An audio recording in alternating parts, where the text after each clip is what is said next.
خدا کی طرف سے لوگوں کے اٹھائے جانے کا عمل جب شروع ہوگا تو پوری دنیا دیکھے گی۔ سیل فونز، سیکیورٹی کیمرے، قانون نافذ کرنے والے لوگوں کے کیمرے اور ڈور بیلز کے کیمرے اور سبھی کچھ جو کہ دنیا دیکھ سکتی ہے وہ اس عظیم اٹھائے جانے کے عمل کو دیکھے گی۔ دنیا بھر میں وائرل ہونے والی عجیب و غریب، دماغ کو ہلا دینے والی اور ناقابل یقین ویڈیو فوٹیجز دیکھنے سے دنیا تشویش میں مبتلا ہو جائے گی۔ لوگ ان کی نظروں کے سامنے سے غائب ہو جاتے ہیں اور یہ سب کچھ کیمرے میں ریکارڈ ہو جاتا ہے۔ یہ سب کچھ کوئی سائنس فکشن فلم یا خیالی سوچ کا نتیجہ نہیں ہے، بلکہ جب خداوند یسوع مسیح اپنے لوگوں کے لیے آئے گا تو یہ پلک جھپکتے ہی ہوگا۔ جی اٹھنے والے مردے اور بے خودی کے درمیان اربوں لوگ ایک لمحے میں اس سیارے سے نکل جائیں گے، لیکن اربوں پیچھے رہ جائیں گے۔ یہ ہماری دنیا پر افراتفری ہوگی، لیکن آسمانوں میں ناقابل یقین شاندار خوشی ہوگی۔ بڑے پیمانے پر لوگ غائب ہو رہے ہیں۔ یہ جاننا بہت ضروری ہے کہ بائبل مقدس اس آنے والے دن کے متعلق کیا بیان کرتی ہے۔ زمین کے لیے خدا کی طرف سے پیشن گوئیوں کا معاملہ ہمیں واضح کرتا ہے۔ کیا آپ اس کے لیے تیار ہیں؟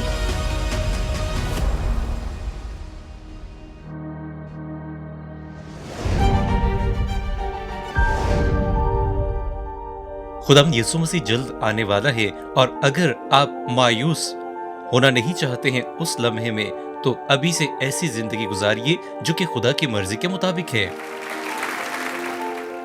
پیش خدمت ہے ڈاکٹر ڈیوڈ جرمایا کا خصوصی پیغام، ایسے جئیں جیسے کہ آپ مرنے والے ہوں۔ آج کے میرے پیغام کا عنوان ہے ایسے جئیں جیسے کہ آپ مرنے والے ہوں۔ دراصل کئی سال پہلے یہ ٹم میک گرا کے ہٹ گیت کا شروعاتی بول ہے، اور اس دھن میں گہرے پیار، میٹھے بول اور ایک بار انکار کرنے کے بعد معافی کی بات کی گئی ہے، اور آخر میں پھر سے اس بات پر زور دیا گیا ہے کہ ایسے جئیں جیسے کہ آپ مرنے والے ہوں۔ جب یہ گیت منظر عام پر آیا تو انہی دنوں میں کارنیگی میلن یونیورسٹی کے پروفیسر رینڈی پاش کو ایک پروگرام میں لیکچر دینے کے لیے مدعو کیا گیا۔ انہوں نے اس لیکچر میں ان الفاظ کو دہرایا کہ جب بھی میں پیغام دیتا ہوں تو یہی سوچتا ہوں کہ یہ میری زندگی کا آخری پیغام ہوگا، اور اسی لیے میں اس کے لیے بھرپور تیاری کرتا ہوں۔ اور کچھ ہی عرصے کے بعد پتہ چلا کہ ان کو خطرناک کینسر کا مرض ہے، اور بہت جلد ان کا انتقال ہو گیا، اور ان کے ان پیغامات کی اور بالخصوص اس آخری پیغام کی ایسی کتاب بن گئی جس کی لاکھوں لاکھ کاپیاں فروخت ہوئیں۔ نیو یارک ٹائمز کی سب سے زیادہ فروخت ہونے والی کتابوں میں سے ایک بن گئی۔ اس کتاب کا عنوان تھا دی لاسٹ لیکچر۔ ایسے کیسے ہو سکتا ہے کہ آپ ایسے جئیں جیسے کہ مر رہے ہوں؟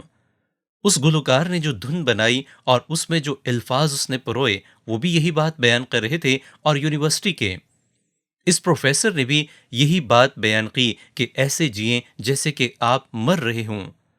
بھلا ایسے کیسے جیا جا سکتا ہے؟ زندگی کا مقصد اس طریقے سے جینے سے کس طرح پورا ہو سکتا ہے؟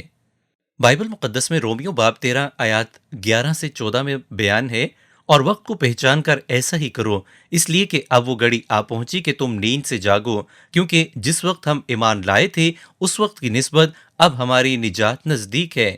رات بہت گزر گئی اور دن نکلنے والا ہے، بس ہم تاریکی کے کاموں کو ترک کر کے روشنی کے ہتھیار باندھ لیں۔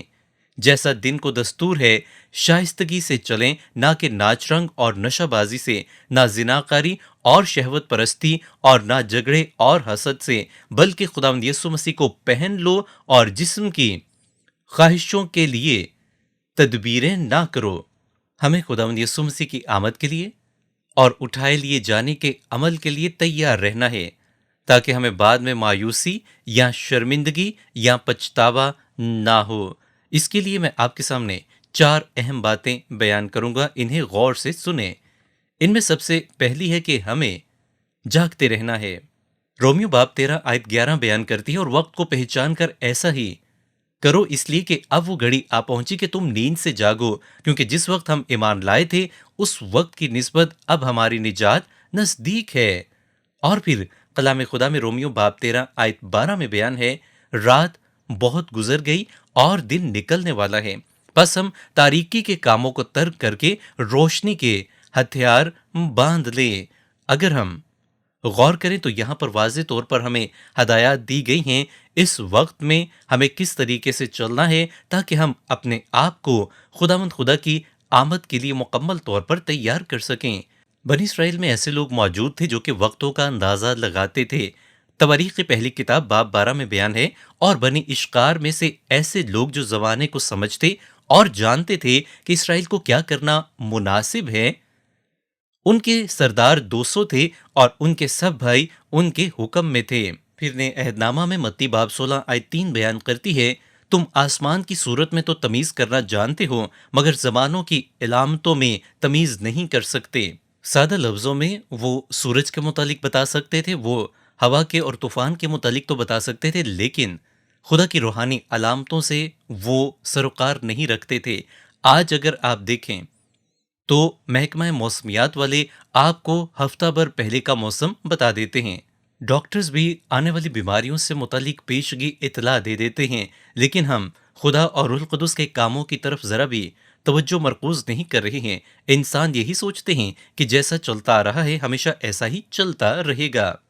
وینس ایونر جو کہ خدا کا ایک عظیم خادم تھا، اس نے اپنی زندگی کے اختتام پر ایک کتاب لکھی جس کا عنوان تھا خداوند اندھیرا ہونے سے پہلے مجھے گھر لے جا۔ سنیں کہ اس نے ہمارے موجودہ دور کے متعلق کیا لکھا ہے۔ وہ لکھتا ہے کہ شیطان نے اس زمانے کے ماحول کو زہریلا بنا دیا ہے، لہٰذا مسیح کی واپسی کے یقینی وعدوں کے پیش نظر بطور مسیحی ہوتے ہوئے ہمیں اپنے آپ کو تیار رکھنا ہے۔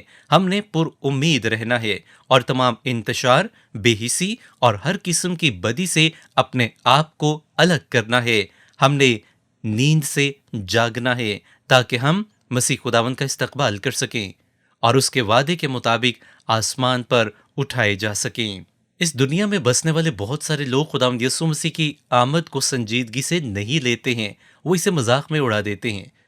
بائبل مقدس ان کے متعلق بیان کرتی ہے، دوسرا پطرس باب 3 آیات 3 اور 4 میں لکھا ہے، آخر دنوں میں ایسے ہنسی ٹھٹھا کرنے والے آئیں گے جو اپنی خواہشوں کے موافق چلیں گے اور کہیں گے کہ اس کے آنے کا وعدہ کہاں گیا۔ یاد رکھیں کہ اس سے کوئی فرق نہیں پڑتا ہے کہ دوسرے لوگ کیا سوچتے ہیں یا پھر ماہر الہیات کیا سوچتے ہیں، ڈاکٹرز کیا سوچتے ہیں، زمین پر بسنے والے دوسرے لوگ اس کے متعلق کیا سوچتے ہیں۔ فرق اس سے پڑتا ہے کہ آپ اس کی آمد کے متعلق کیا خیال کرتے ہیں۔ بائبل مقدس ہمیں بتاتی ہے کہ اور وقت کو پہچان کر ایسا ہی کرو، اس لیے کہ اب وہ گھڑی آ پہنچی کہ تم نیند سے جاگو۔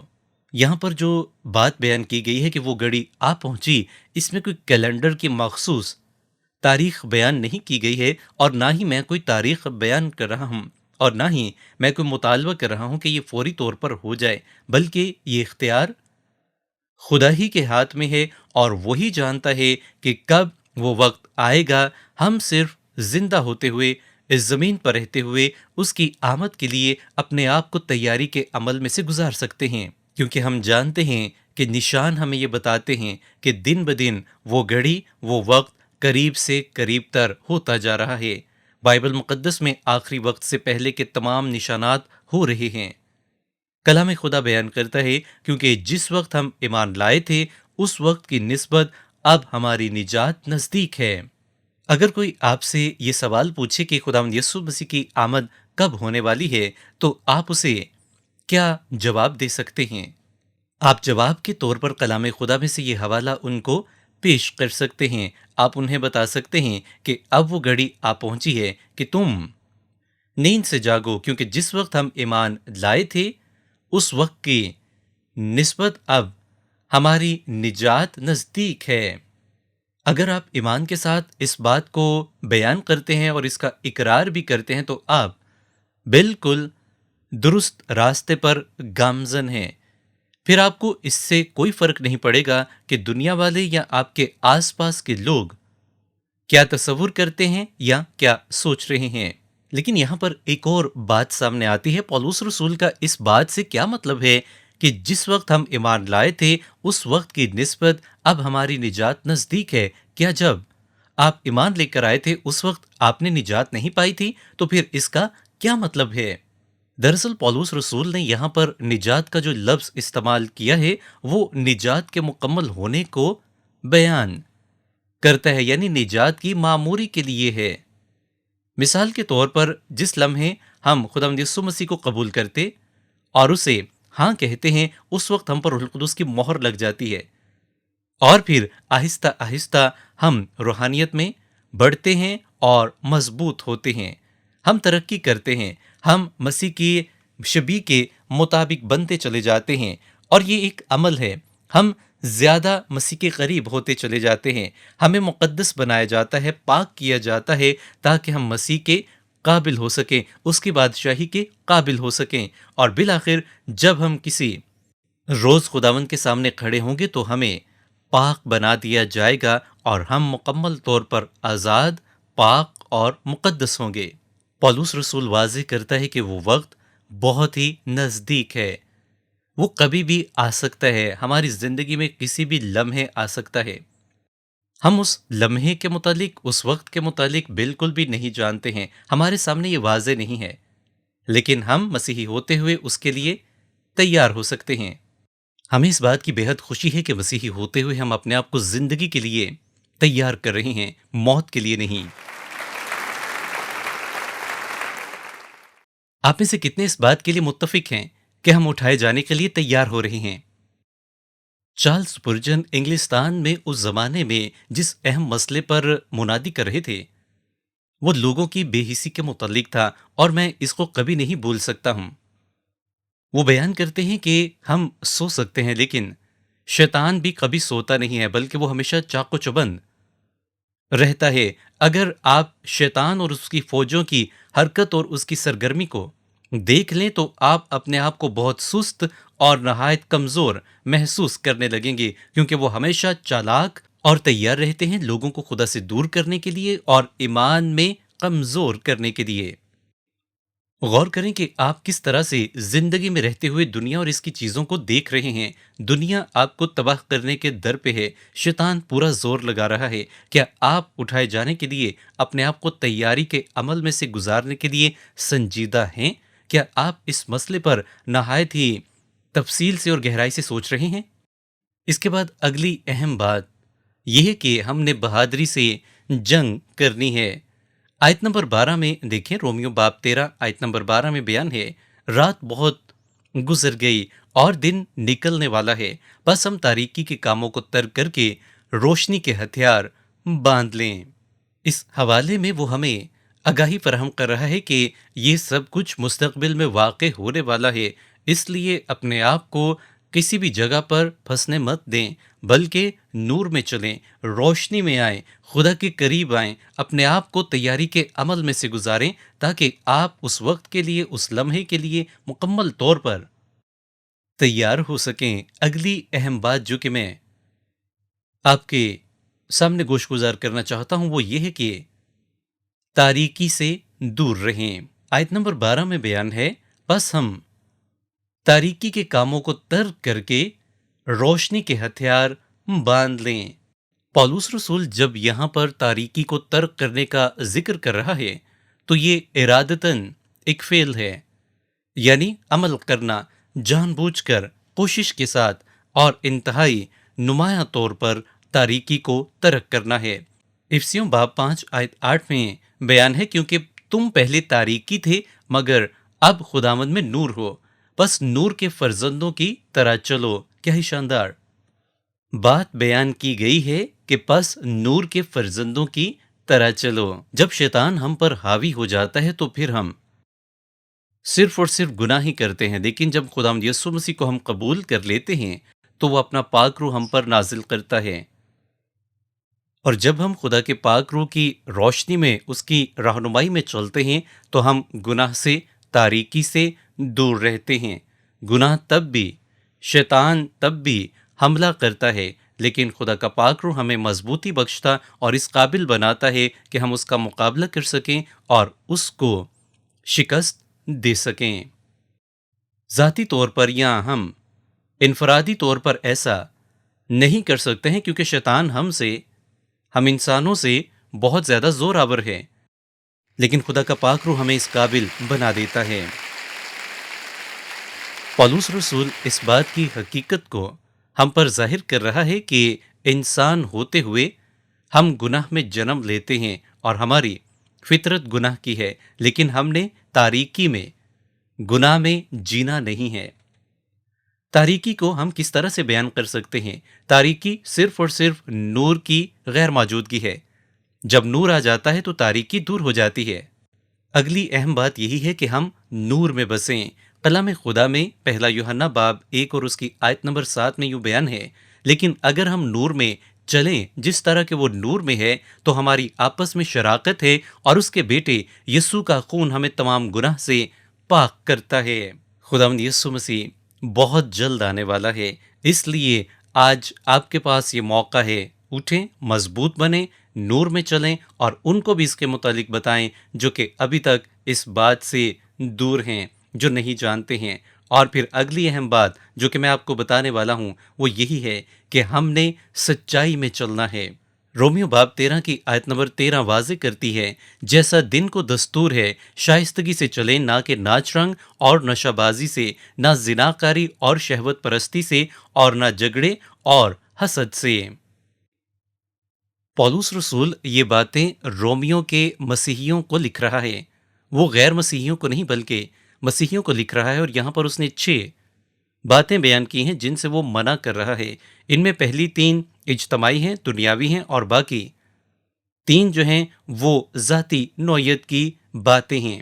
یہ 6 باتیں جو کہ یہاں پر بیان کی گئی ہیں، ان کے متعلق اپنے ذہن کو مکمل طور پر صاف کر لیں کہ ان کی ایک مسیحی زندگی میں کوئی گنجائش نہیں۔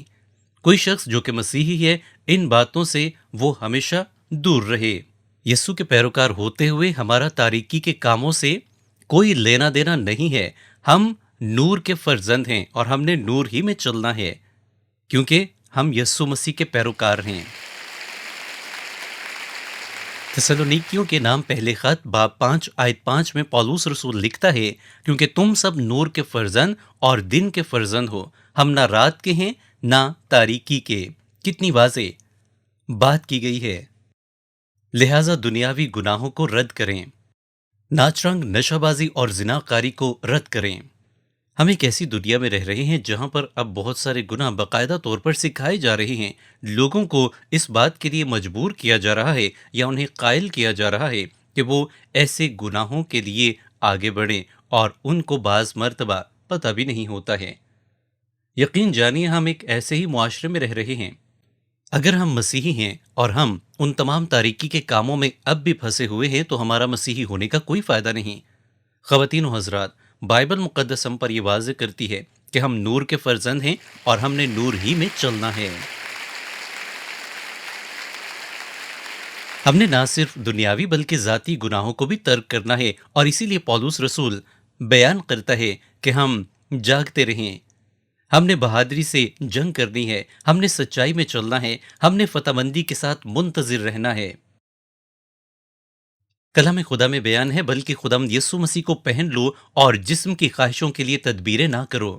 ایسا تصور مت کریں کہ جب آپ مسیح خداوند میں چلیں گے، نور میں چلیں گے، تو آپ کے آس پاس کے لوگ، آپ کے دوست احباب، آپ کے رشتہ دار آپ کے متعلق کیا سوچیں گے۔ آپ اس کے متعلق فکر مت کریں۔ میرا بیٹا ڈیوڈ جو کہ یہاں پر موجود ہے، اور میرا دوسرا بیٹا بھی، وہ ایک غیر مسیحی اسکول میں جایا کرتے تھے اور فٹ بال ٹیم میں بھی کھیلتے تھے، اور ہمیشہ ہی ان کو بڑی تنقید کا سامنا رہتا تھا کیونکہ مسیحی ہوتے ہوئے وہ مسیح کے پیروکار تھے۔ لیکن کیا آپ جانتے ہیں کہ جب ان کے دوستوں میں سے کسی کو کسی قسم کا کوئی مسئلہ درپیش ہوتا تو وہ صرف انہی کے پاس آتے، کیونکہ ان کو پتا ہوتا تھا کہ ان کے پاس ان کے مسئلے کا کوئی نہ کوئی مناسب حل ضرور موجود ہوگا، اور واقعی ان کے پاس ہوتا تھا۔ غور کریں کہ پولس رسول اس سبق کو کس طرح سے اختتام پذیر کرتا ہے۔ وہ بیان کرتا ہے کہ مسیح کو پہن لیں۔ یہاں پر مسیح کو پہن لینے سے کیا مراد ہے؟ اس سے یہ مراد ہے کہ جب بھی ہر روز صبح آپ اٹھتے ہیں تو آپ خداوند سے التجا کریں کہ خداوند، میں مسیح یسوع کو اوڑھتا ہوں، میں اسے پہنتا ہوں، تاکہ آپ پورا دن اس کی گواہی دیں۔ اگلی بات جو میں آپ کو بیان کرنا چاہتا ہوں یہ مجھے بہت پسند ہے کہ اپنی جسمانی فکریں کرنا چھوڑ دیں۔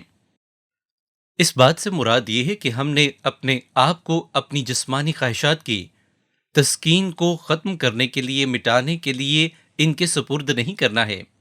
وہ افراد، وہ مومنین جنہوں نے نشے سے نجات پائی ہے، وہ اس بات کو بخوبی سمجھ سکتے ہیں، وہ پالوس رسول کے ان الفاظ کی گہرائی کو سمجھ سکتے ہیں۔ گناہ کے لیے منصوبہ بندی نہ کریں، نہ ہی اسے خیر مقدم کہیں۔ اگر آپ پہاڑ کی چوٹی تک جانا چاہتے ہیں تو اس سفر میں آپ کو مشکلات کا سامنا ہوتا ہے۔ اکثر اوقات آپ کو ناکامی ہوتی ہے، لیکن اپنی ناکامیوں ہی سے آپ بہت کچھ سیکھتے بھی ہیں۔ میں ایک کہانی بیان کرتا ہوں۔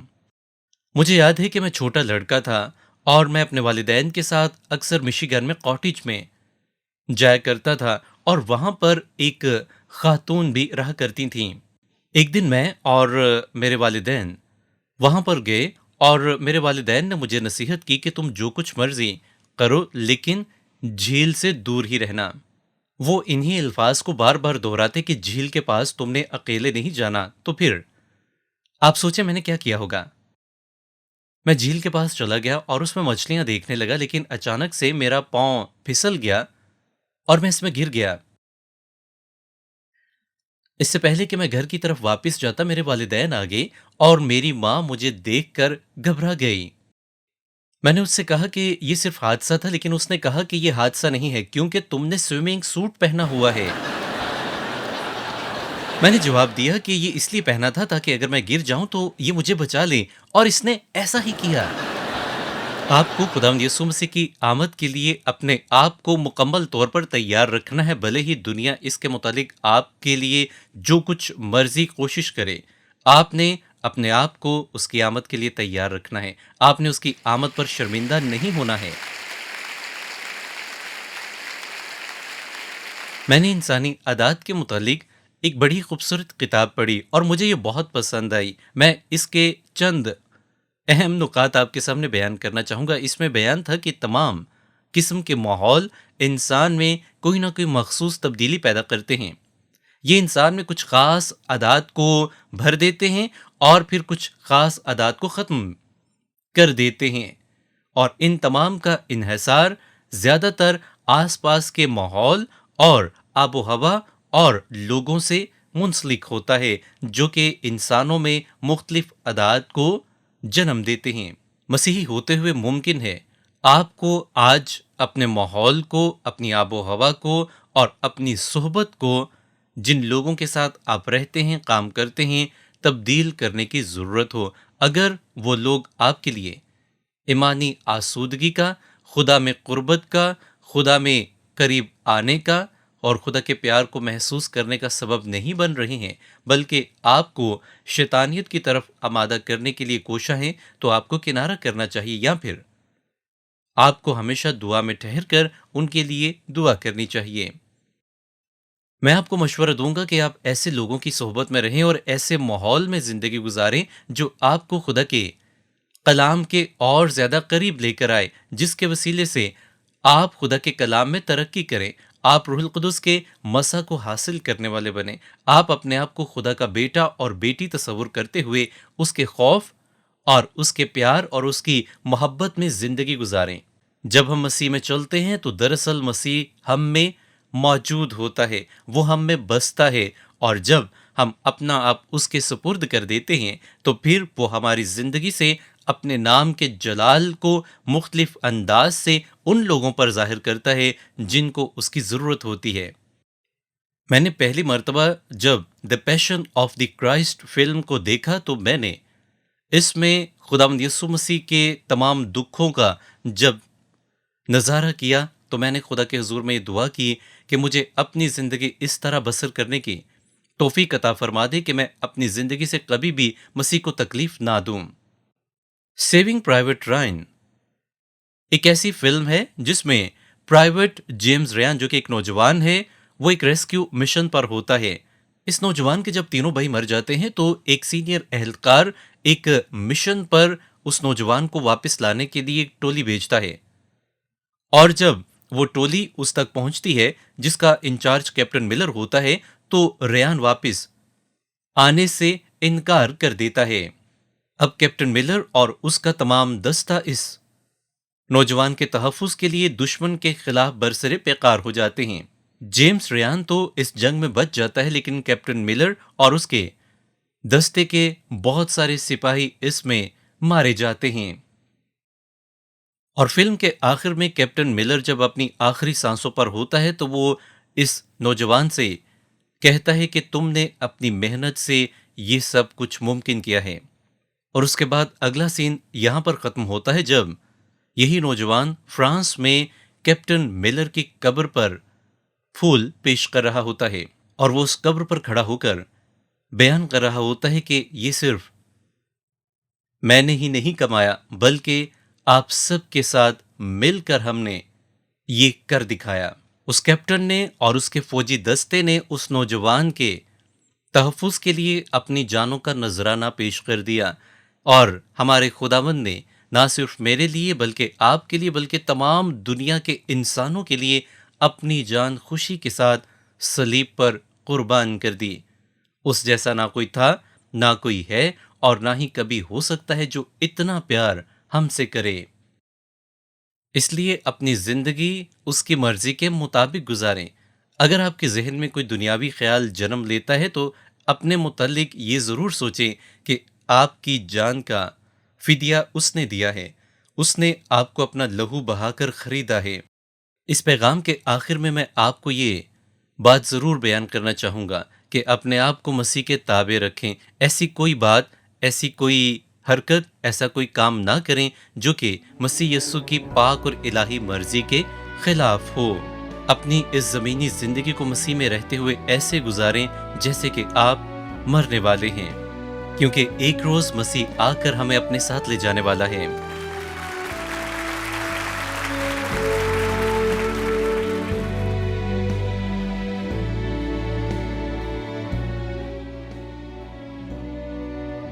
ہم میں سے کوئی بھی نہیں جانتا ہے کہ ہمارے جی اٹھنے کا عمل دراصل کب اور کہاں پر شروع ہوگا۔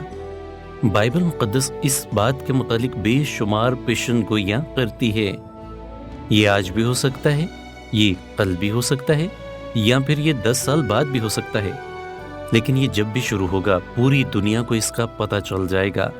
اربوں لوگ اچانک سے غائب ہو جائیں گے۔ اگر آپ زندہ خداوند پر ایمان رکھتے ہیں تو آپ اٹھائے جانے کا تجربہ ضرور کریں گے، لیکن اگر اب بھی آپ خداوند یسوع مسیح پر ایمان نہیں رکھتے تو آج میں آپ کو دعوت دیتا ہوں کہ آپ اسے اپنا نجات دہندہ ہونے کے طور پر قبول کریں۔ آپ کو اس کے لیے اپنے گناہوں پر پشیمان ہو کر اس سے معافی مانگنی ہے۔ وہ ضرور آپ کو معاف کرے گا اور قبول کرے گا۔